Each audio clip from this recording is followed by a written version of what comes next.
Nima etishinglarni bilmagan vaqtinglarda menga o'xshash misol yon yo'llarlar misol bolalarga misol qatlam etib beringlar. Ve go'sht yo'q demay yeydi jumi bolalarga. Buni ketadigan material bo'lsa, un, yong'yo, qizil laza, uyg'ur piyoz, palak.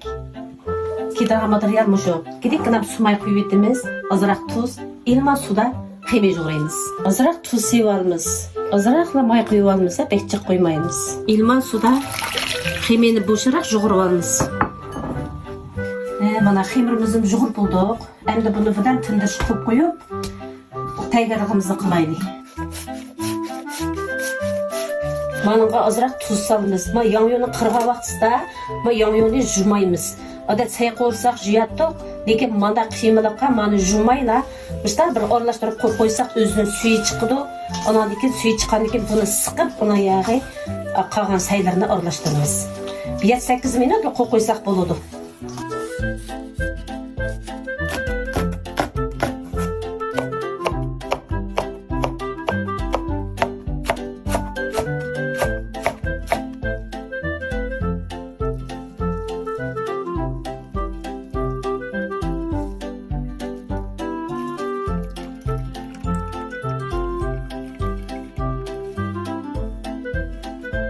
Piyazını salmayız, kızıl lazını salmayız, pavlikini salmayız, bir tuz salmayız, bir koşuk dudakla seyrettik, bakmıştır azrak seyrettik. Kazanı mayını kuyup aldık, may kızıgan deken mayının tüpüge mayını kuyup, kıza bir aralashtirib versek şunda ondan buldu.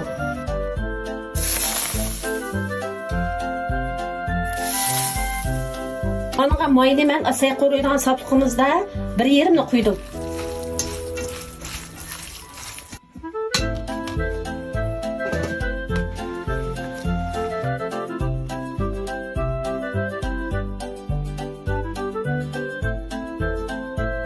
Azroq bunga may chechib olamiz.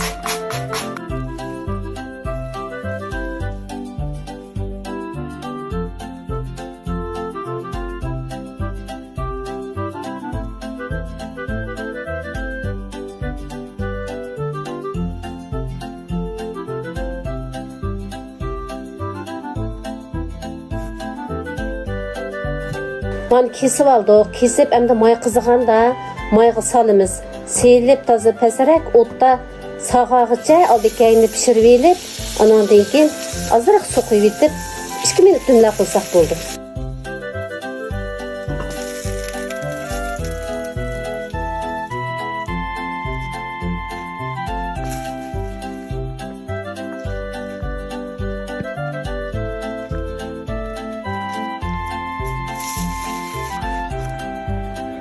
Mana tamamımız tayyor oldu.